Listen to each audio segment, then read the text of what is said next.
Now I was sort of expecting to like this game, not quite as much as I did. I mean, spoiler alert, I've never really played Duke Nukem 3D. I mean, I have played the game, but I've never played through it. I have never completed it. So, it was just never my thing, right? No, the game that I was into at that particular era was Quake 2, which ironically is exactly what playing this game felt like in terms of style and approach and position of items and types of enemies and usage of enemies and all that fun stuff. Even the guns reminded me of that. None of that's a bad thing. I remember Quake 2 quite well. And I bring that up because that's kind of awesome. So let me go ahead and give you the 5-second summarization of the stream. If you like run and guns, you'll probably like this game. There you go. Now, usually I like to have a structure to these ruminations. Usually kind of goes behind the scenes, gameplay, story in that order. Sometimes I mix that up a little bit because sometimes there's not much to say about the story. But we're going to kind of pull the story forward into the behind the scenes thing a little bit here because this is the story of Bombshell, who's totally not from the Duke Nukem thing. Wink, wink. And the story of the fight against not Captain Proton, Dr. Proton, who is definitely not Heskel and vice versa. Wink, wink. Even though he totally is. As a side note, I love the fact that he's voiced by John St. John. If you don't happen to know who that is, well, obviously he's the voice of Chancellor Jumpek. And Duke Nukem. Anyways. But no, he's a good actor. He had some good charm to the role. But yeah, this is definitely one of those legally distinct situations. In every way that actually matters, this is actually a prequel to the original Duke Nukem. You know, the side-scroller. And so there's not much depth here in terms of narrative. What there is essentially, so there's a mad scientist who has a cybernetics corporation which he uses to research on people and turn people into slaves and cyborg zombies because he's evil.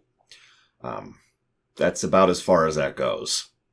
However, one of the things that this game does surprisingly well, and this is what I mentally think of as the Mega Man component, is visual storytelling.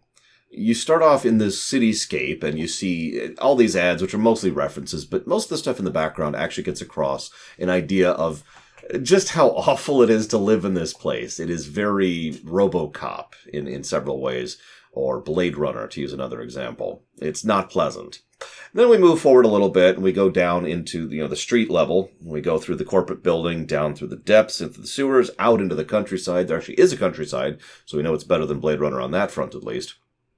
And then we go into the hidden laboratory and go through there. And there's this nice visual presentation / storytelling thing going on. The game looks surprisingly good for being essentially made in the build engine. It is, of course, a modified build engine, but this is still the build engine, and they do a lot with what they have. I have seen other games, well, I'd say I'd see more modern games, but that's not quite true. This game only came out like a year and a half ago. I have seen other games within an era that came out after the build engine that do not look as good as this one. And they do a lot with what they have. But let's go ahead and move on past the story because that's all I got. You're probably expecting me to talk about the behind-the-scenes controversies. I've decided not to. If you care, you can look it up. I don't care because that stupid lawsuit can go to hell. It's dumb. The end. There you go. That's your hint. If you care about learning about some idiots who sued this game and forced it to change its name, go for it. I just summarized it for you. Bunch of idiots sued the game to force it to change its name. There you go. Okay. We're done. Moving on. Gameplay. So, how is this game rate up against some of the other shooters that we've been running lately and indeed within the last couple of years? Pretty well, actually. This game is, of course, better than Spec Ops: The Line in every way. I'm just jossing. I'm just kidding. I'm sorry. No, in gameplay, it certainly is. So they do I keep relating this game to Doom, even though it really has so much more to do with Duke Nukem 3D or Quake 2. But the reason I keep relating it to Doom is because the design of this game is so clearly Doom. Let's talk about what that means. One of the things I talk about so much is enemy variety, and that doesn't just boil down to having 15 different color palette swaps of the same enemy. What it means is having a variety of enemies that attack you differently, that require different strategies or techniques or tactics. This game definitely does that, but it does it even better than you're thinking. So one of what I consider the Doom standards when it comes to level design, or more accurately, encounter design, is Okay, so we've got a dude that shoots. Now, this is a hit scan weapon. It's not going to do a lot of damage, but it's an instantaneous thing, so you can't dodge it if you're getting hit by it. This guy has a long-range projectile weapon. This is dodgeable, but it hits like a truck if it hits you. And we'll add a third thing to the mix, a little skull thing, dude. It's the little crab walker. This thing does very little damage, but is kind of hard to hit, bounces around a lot, gets right up in your face, and completely ignores armor. Boom, boom, boom. 3 completely different types of enemies who the very nature of how they attack you is substantially different. Now, this game obviously has more than 3, but I'm using this 3 to kind of get across the point. It is the combination that actually makes encounter design, how you have it. So let's say you have a room with one of the hit scan guys. So, okay, you kill him. Okay, whatever. Let's say you have a room with one of the hit scan guys and one of the grenade guys. So while you're trying to dodge the grenade guy, there's a decent chance the hit scan guy is getting some hits in on you as you're trying to go through there. You're just trying to get rid of the grenade guy because the grenade guy is the dangerous one, right? Hang on. What if there's a room with 10 hit scan guys and 1 grenade guy? So now all of a sudden, that minuscule amount of damage you're taking is substantially increased. And you're suddenly having to deal with large swarms of enemies, so you're probably inclined to use, the bowling bombs, which are the best weapon in the game, by the way, or anything else that does some kind of AoE damage. But you're also trying to dodge the guy who's shooting the grenades at you, just like you would in the previous example. Now, if we add in the crabs to this, the crabs also serve one other final function, which is not really thought of all that often, but it's very important when it comes to this type of game. So they body block you. And if your camera's at about this level and you run into a little dude right here, you're probably not even going to see that you're running into the dude. He's just going to provide prevention. Now, it's only going to delay you by like half a second, but all of a sudden, those little crab dudes are now an obstacle to make it harder to dodge enemies. And you can see how just having a crab dude and a grenade guy, or several crab dudes and a grenade guy, suddenly changes up the format, because those crab dudes take a while or are irritating to kill, and you've got bigger fish to fry, but they're getting in the way of you killing him, and you see encounter design. This has been my TED Talk. I hope you've enjoyed. You get the point, though. It's the combinations. And that's the Doom standard right there. That's actually sitting down and thinking about how we combine what and where. And they have substantially more than 3 enemies in this game. And they always are thinking about how you combine those enemies together to change up the encounters. There's a very smooth and natural progression curve throughout the game of difficulty. Even though we stop seeing new enemies like somewhere about the halfway point in the game, we still see new combinations of enemies all the way up to and including the final boss fight, which is all about Encounter Design 101. Or 103, or whatever you want to call that. It's good stuff. It's good stuff, and I love it.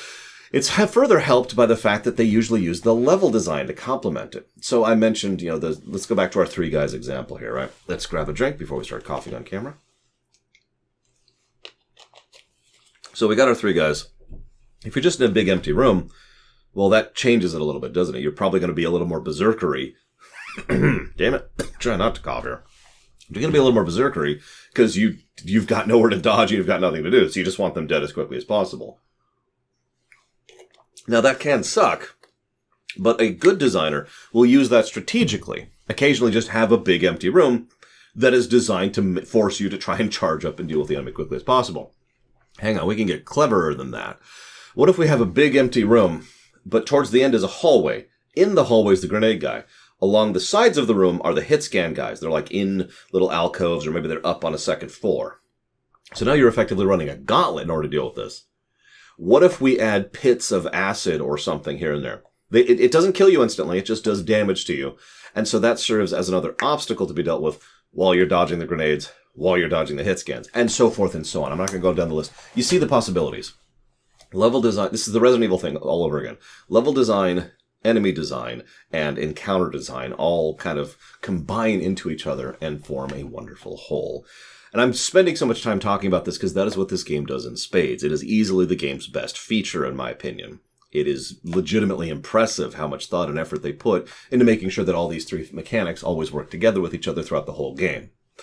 It's not to say the game is flawless, however. It is, in fact, the worst game I've ever... Wait, no, I'm not playing Youngblood anymore. This was a hell of a palate cleanser, let me tell you what. I'm glad we got Youngblood out of the way, my goodness. Let's talk about guns before we talk about the negative, though, because I want to talk about guns first. One of the weird things about this game is it has a relatively small gun pool, and yet each one serves a very different function and feels very differently, which is good. It's exactly how it should be. So we've got your pistol. Now, in an enormous quantity of games, the pistol gets just turned into the default, you use it when you have nothing else weapon pretty early in a game, in FPS specifically. Not so here. I was using the pistol up to and including the final boss fight because it's always useful. I'll talk about why in just a second. So we got pistol, shotgun, grenade launcher. It's the same gun. You've got your SMGs, you've got the chain gun, you've got the crossbow, and then you've got like the mine tosser, the bowling ball grenades. And I feel like I'm missing something, but it's like something extra on top of that, whatever. So that's your basic gun. So let's get rid of the grenades for a second. Let's get rid of the mines for a second. Those are obvious. We'll talk about those in a minute. The real important thing is you also have a melee weapon. That's your actual you've run out of ammo weapon. So you've got your pistol, your SMGs, your shotgun, your chain gun, your crossbow. Okay. Now, just based on those descriptions, what would you say those guns are?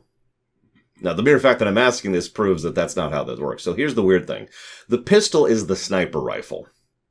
Now, the funny thing is, the pistol is only the sniper rifle in default mode. Every gun has an alt-fire kind of a thing. So the way this works is it's a revolver, 6 shots, more than enough to kill anything that moves. But those shots do a fairly large amount of damage, and it's pretty easy to get headshots of most things, and it will headshot kill a lot of enemies. Even on larger scale enemies, it will do a decent amount of damage to them, so it stays relevant. But here's the weird thing. Its alt-fire mode is high noon, straight out of Overwatch, where you just lock on to something up to 3 targets at once, and you shoot 2 bullets towards the head of each target. Now, you might say, that sounds overpowered. Well, no, actually. It's actually very well designed, in my opinion, because its range is limited. So you can shoot much farther than you can do the lock-on thing, right? So the lock-on range thing is about a medium to short range thing, whereas the default mode is a long range thing, the sniper rifle thing, okay? So in the medium to short range, you can do the lock-on, but you can't just hold down lock-on and lock on. If you start holding right-click, which is alt-fire mode, and go to paint the targets, you're good. But you have to time it right, is what I'm trying to say. And as soon as you let go, you either shoot or cancel the attack entirely. What I'm trying to say there is you have to essentially still aim at the enemy, and you have to still time the attack properly. And you still have to be balancing your movement while you're doing it. So all these factors have to be taken into account, especially in a very intense gunfight like several of the ones you saw me doing, if you haven't watched the stream. It's still very useful, don't mistake me. But work is required to make it useful. And again, it's a short to medium range thing. Okay, so what's that good at? Well, that's good at getting rid of little things that can be killed in 1 or 2 shots, like any of the basic soldiers, some of the zombies, not the armored zombies, the little skull guys, the low-level flying things can be killed in 1 of those. The high-level armored flying things can be killed in 2 of those. And so there you go. That's pretty much the range of stuff that's good for the lock-on mechanic. Anything else is probably not worth your time and effort in doing so. Okay. So then, oh yeah, one other little tidbit. If you have 4 rounds in the chamber and you do a 6 lock-on, so in other words, you lock onto 3 enemies, you'll only shoot at the first 2, and then you'll reload, and you've lost the lock-on because you would reload it. So you have to think about that too. Anyways, let's move on to the shotgun. The shotgun is actually the default gun of the game. So it's got a very minute spread. It's pretty much a straight shot forwards, and it has surprisingly good range. And that's kind of it, actually. It does moderate damage. It doesn't do all that much damage. But the reason I call it the default gun is because the game will throw more shotgun ammo at you than anything else. Now, there are some specific levels where that's not true, but across the whole game, that is the ammo that was consistently being dumped on my face. And I very quickly got used to using that as the default gun, whereas the revolver was more of a specialist weapon. Now, that's fine. It's interesting the way they do that. But then we get to the grenade launcher, which is just the alt mode of the shotgun. It's exactly what it sounds like. Ammo for that is pretty sparse. You have to be kind of careful with that because so those grenades have collision, and if they hit a target, they explode. That also includes you, by the way. But they can also just bounce. You can ricochet them, you can lob them down the row or whatever. It's a grenade launcher. I don't have much to add to that. But if you're paying attention, that means the grenade launcher is a long-range weapon, which also has potential to be a medium-range weapon. Dangerously, you should never use it short-range because you'll just kill yourself. The shotgun in the normal mode is actually more of a medium to long-range weapon more than anything else because you don't really benefit from being at short range. In fact, given the tiny spread, it's actually harder to get headshots at short range, in my opinion. So what's our short-range weapon? Well, that leads us to the SMGs. So you think SMG and you think, and you'd be kind of right, but First of all, the spread on these guns is ridiculous. The pullback is pretty bad, and there's kind of a weird arcing to the bullets. I guess that's part of the spread. But I bring this up because the SMGs, its alt mode is just firing 2 of them at once, which obviously goes through your ammo twice as fast, but will absolutely murder whatever you're looking at. You can kill bosses with the SMG, and I should know I did on several occasions. The thing is, the SMGs, you will burn through your ammo like no tomorrow, even if you're not using dual wield mode. And the accuracy, you can hit medium to long range. It's just hard to hit medium and almost impossible to hit long range. So they're your short-range weapon. They're what you do when you get right up and close to the enemy and go, or an enemy has jumped out of a corner, or whatever. It's you've got one of the monkey giant gorilla things charging after you. That's when you pull out the SMGs, right? Okay, so we finally got our short-range weapon. That's cool. That brings us to the chain gun. The chain gun is an any-range weapon, and it just destroys everything. It is exactly what it sounds like. It is also the gun that, by absolute far, had the least ammo throughout the entire game. Probably on purpose. The only time I ever had plentiful chain gun ammo was during the boss fight where they give you infinite chain gun ammo. But other than that, that's it. It's the turn whatever you're looking at into paste gun, and it is exactly as overpowered as it should be. Which brings us to the crossbow. This is funny. So the crossbow, you'd think, okay, this is your sniper rifle, right? Kind of. So the projectile is kind of slow. So it's not super effective long range unless you get the jump on them. It can hit though. However, crossbow bolts don't actually do all that much damage unless they're headshots, okay? So is it a medium-range weapon? Well, kind of, but again, given the damage problem, you really need to be getting headshots, so this is kind of a medium-ish range weapon. Not super good at short range, but it can work. Same problem with the shotgun. Here's the thing. That's all the main fire mode. The alt mode is you charge it up a bit. So you charge it up and you can shoot 3 bolts out. Now, the 3 bolts is more of a medium range thing. Those 3 bolts hit something, that something's probably going to die, unless it's a higher level mob. If you charge it up even more, you get 5 bolts that come out. This is a short range weapon. I mean, it's nice for clearing out crowds, don't mistake me. But the 5 bolts will absolutely murder whatever they hit if you get all 5 in it. And the spread goes out like a fan. So the closer it is, the more likely you will get it with all of those. So now the crossbow has suddenly become a bit of a short-range weapon. And in fact, you can one-shot kill those big gorilla guys I just mentioned with a single 5 blast with that thing. Hang on, it gets better, because there's an overcharge for the crossbow bolt where you just kind of fire out this massive shotgun spread of crossbow bolts in front of you for a few seconds. You can kill bosses with this in 1 or 2 volleys, but only at short range. So the crossbow is actually a medium to short range weapon, and is actually kind of an emergency, I need to kill something right now kind of a gun. And you could see why I wanted to pause to talk about the weapons, because even though they're somewhat standard in their appearance and style, there's a variety in how they're used in the game. And thus, there's a constant thought process going through on which weapon you should use at which time. And as anybody could attest to who watched my stream at the very least, I was cycling through weapons constantly. Just trying to use something that was more applicable to the circumstance at hand. Now, that being said, every now and again I was kind of forced to use a weapon because of the aforementioned negative. So, itemization is critically important to most games. Whether it's a Mega Man with regards to whether or not you get health ups or weapon ups, or whether it's an RPG with regards to getting potions, equipment, and materia, or whatever, or whether it's regards to an FPS where you get ammo, health, and armor, or whatever the applicable stuff is. Itemization is critical. Now, there's some random itemization in this game. If you apparently do either a lot of damage or a headshot, I wasn't able to verify this, on enemies, they'll explode into a bunch of shards of armor. That's cool. That's not what I'm talking about. Itemization in this game is, as it should be, manual. That means someone manually sat down and said, okay, this should be here. And itemization is just as important to all the aforementioned stuff I was talking about, even though it's not directly connected. Itemization not only can make an arena good or bad, but it also serves as the bridge in between encounters.